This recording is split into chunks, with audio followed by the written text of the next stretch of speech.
HSC 26 batch, HSC পরীক্ষার কিন্তু আর 2 মাসও বাকি নেই। এই মুহূর্তে কি তোমরা ইংরেজি রাইটিং আইটেম নিয়ে একটু স্ট্রাগল করতেছো? তোমরা কি এরকম কোনো রিসোর্স খুঁজতেছো যেখানে প্যারাগ্রাফ বলো, এসে রাইটিং বলো, রিপোর্ট রাইটিং বলো, থিম বলো, সব কিছু সুন্দরভাবে গোছানো আছে?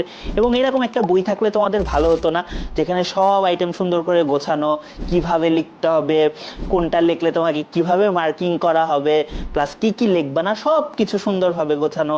তারপরে হচ্ছে ধরো একটা প্যারাগ্রাফ সুন্দরভাবে লেখা, অনুবাদ লেখা, ওয়ার্ড মিনিং প্রয়োজন হলে লেখা, এই সব কিছুই কিন্তু আমার যে বইটা রাইটিং ক্রাউনিং টাচ, এই বইটাতে কিন্তু তোমরা হচ্ছে পেয়ে যাবা।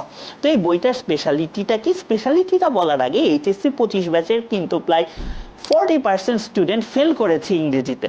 এটা কিন্তু আমি বলতেছি না এ প্লাস পায় নাই, তারা ফেল করছে এবং তাদের 110 নাম্বারের মতো রাইটিং আইটেম ছিল।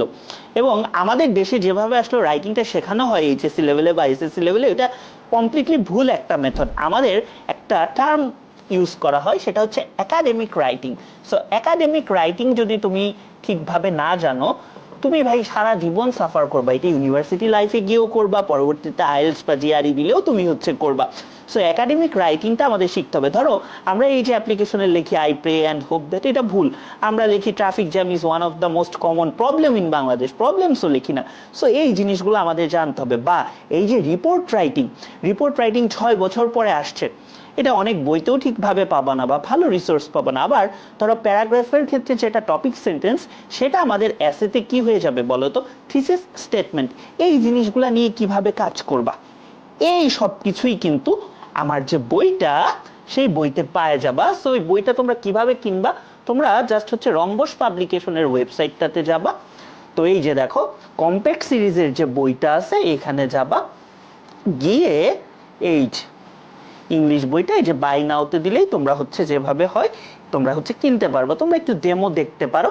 ধরো আমি তোমাদেরকে দেখাই যে প্যারাগ্রাফ, একটা প্যারাগ্রাফ আসলে কিভাবে হইছে, কোনটা বডি, তুমি কিভাবে সাপোর্টিং আইডিয়াস দিবা, ধাপগুলো কি কি, কিভাবে কানেক্টরসের ব্যবহার করবা, সব কিছু দেওয়া আছে। এবং এটা কিন্তু বাজারে প্রথম টাইপ ওয়াইজ বই, অর্থাৎ গ্রামারটা আমি যেভাবে টাইপ ওয়াইজ পড়ে, এটাও কিন্তু টাইপ ওয়াইজ দেওয়া।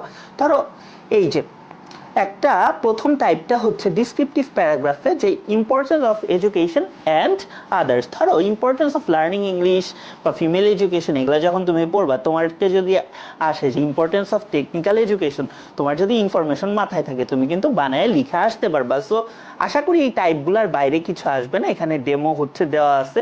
তারপর ধরো মডার্ন টেকনোলজি রিলেটেড প্যারাগ্রাফগুলা এআই নিয়ে চলে আসতে পারে। সো এখানে মোটামুটি যা আছে এগুলা দেখলেই কভার হয়ে যাবে। সো খুব ভালো রাইটিং এ প্রিপারেশন নিতে তুমি এই রাইটিং ক্রাউনিং টাচ বইটা নিতে পারো। থ্যাংক ইউ সবাইকে।